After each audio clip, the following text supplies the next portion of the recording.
ঘরে যদি থাকে মাত্র একটা ডিম আর 1 কাপ গুঁড়া দুধ, ব্যাস তাহলেই বানিয়ে নিতে পারবেন। দোকান থেকে আর বেশি দাম দিয়ে কিনে খেতে হবে না। এতটাই মজাদার এবং সুস্বাদু পারফেক্ট একটা মালাই টোস্ট আপনি নিজেই বানিয়ে সবাইকে চমকে দিতে পারবেন। বাসায় কোনো মেহমান আসার কথা হলে অথবা প্রিয় মানুষের জন্য বানিয়ে নেবেন, নরম তুলতুলে, খেতে দারুণ মজার। তো প্রথমে আমরা যেটা করব, জাস্ট একটা ডিম আমরা এইভাবে ফেটিয়ে নিয়েছি, কোনো কিচ্ছু দেইনি। আর এইখানে মেজারমেন্ট কাপের 1 কাপের মতো গুঁড়া দুধ নিয়েছি। আপনি চাইলে আর একটু কমিয়ে নিতে পারেন, তাহলে সংখ্যায় আর একটু কম হবে মিষ্টিগুলো। তো এরপরে এখানে আমরা দিয়ে দিয়েছি 1 চা চামচের মতো ঘি। ঘি দিয়ে শুকনো অবস্থায় গুঁড়া দুধটার সাথে ভালো করে আমরা ঘিটা মিশিয়ে নেব।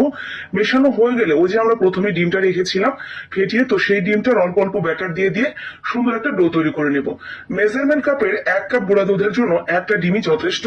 আপনি যদি বেশি করে বানান তাহলে ডিম আর একটু বেশি লাগবে, আর যদি কম করে নেন গুঁড়া দুধ তাহলে কিন্তু একটা ডিমের থেকে কিছুটা কম লাগবে।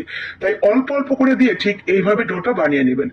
এরপর একটু আঠালো আঠালো চিটচিটে ভাব হবে, কোনো সমস্যা নেই। সুন্দর করে হাত থেকে ছাড়িয়ে জাস্ট 2 থেকে 3 মিনিট ওয়েট করবেন, তারপরে দেখবেন খুব সুন্দরভাবে সেট হয়ে গেছে।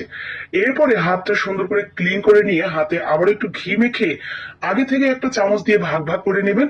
এতে করে আপনার হাতে আর এক্সট্রা করে লেগে যাবে না। এরপরে জাস্ট এইভাবে বানিয়ে একটু হাত দিয়ে চ্যাপটা করে দিয়েছি। আপনি যে কোনো শেপে বানিয়ে নিতে পারেন, তবে এই মিষ্টিগুলো এই শেপে তৈরি করলে বেশি ভালো লাগে দেখতে এবং খেতে। তো আমার সব মিলিয়ে মোট 8টা থেকে 10টার মতো হয়েছে। এরপর আমরা এখানে যা করব সেটা হলো দুধ নিয়েছি।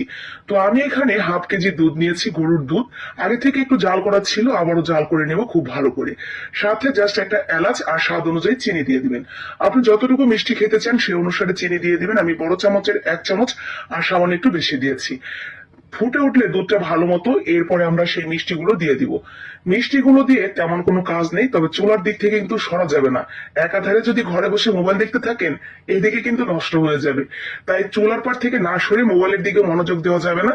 জাস্ট এই মিষ্টির দিকে মনোযোগ দিয়ে ঠিক আমি যেভাবে দেখেন ঢাকনা দিয়ে ঢেকে দিচ্ছি, আবার খুলে দিচ্ছি। এই কাজটা অন্তত 4 থেকে 5 বার করবেন। মানে ঢেকে দিবেন, বলক যখন উঠে যাবে আবার খুলে দিবেন।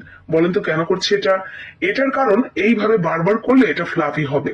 মানে আপনি বারবার ঢেকে দিচ্ছেন আবার খুলছেন, এর কারণে ভেতরে একবার বলক উঠছে আবার নামছে। তো এর কারণে ভেতর থেকে এই জিনিসটা ফ্লাফি হয়ে অনেকটা নরম হবে।